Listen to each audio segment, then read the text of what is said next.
Nama saya Wesley Kosai dan saya asal Jayujaya atau Wamena dan umur saya 34 tahun. Saya adalah orang yang terinfeksi HIV. Pertama kali saya sakit memang di kampung. Jadi kalau itu saya tidak tahu kalau saya sakitnya HIV. Jadi memang semakin hari saya punya badan sudah mulai turun. Jadi saya pikir mungkin buatan orang atau mungkin dari adat. Jadi sampai 3 tahun itu saya menderita.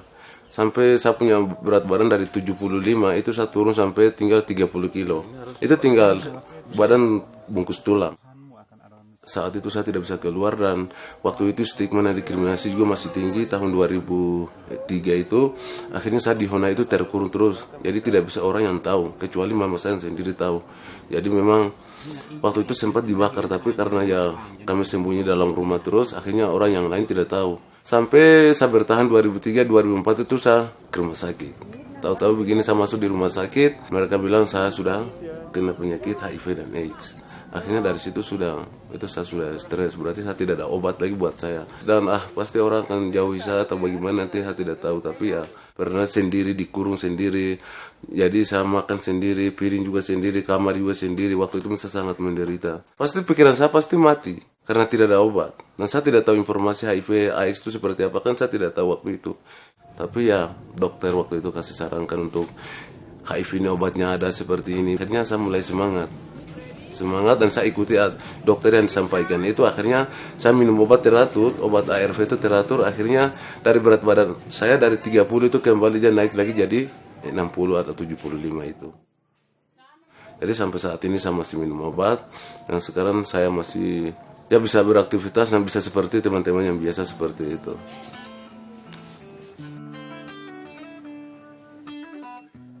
Akhirnya dari situ sudah saya mulai belajar tentang informasi tentang HIV itu seperti apa, AIDS itu seperti apa. Dari situ sudah, akhirnya dari situ saya bisa mulai berbicara, bisa mulai membuka status, bisa mulai testimoni, bisa kesaksian.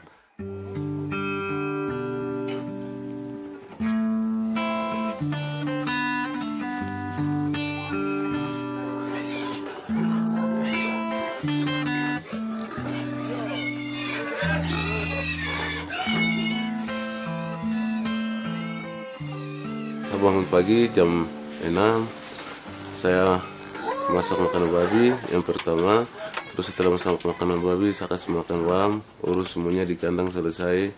Setelah itu sudah mulai jam 8 saya minum obat selesai.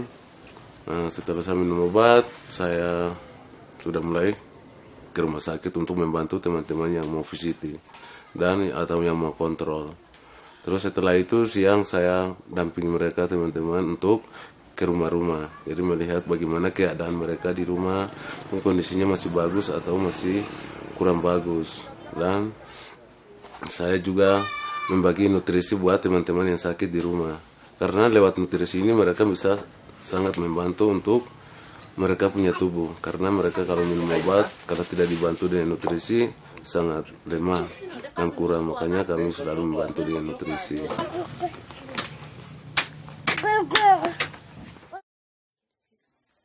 Jadi saya minum ARV sudah sekarang sudah masuk 10 tahun. Jadi saya minum obat ARV itu sudah jam 8 pas. Jadi malam jam 8 dan pagi jam 8. Kalau saya lewat baru saya minum pasti nanti obatnya resisten. Jadi virus itu tidak mempan dalam tubuh saya atau obat itu tidak mempan. Jadi saya harus tepat waktu. Jadi kemanapun saya jalan, kemanapun saya pergi itu tetap obat bawa di sak atau di dalam tas. Memang waktu itu pertama saya minum ARV itu sangat menakutkan buat saya karena dia berat. Sebenarnya efek samping itu waktu 2 minggu itu pertama, tapi selanjutnya itu tidak apa-apa.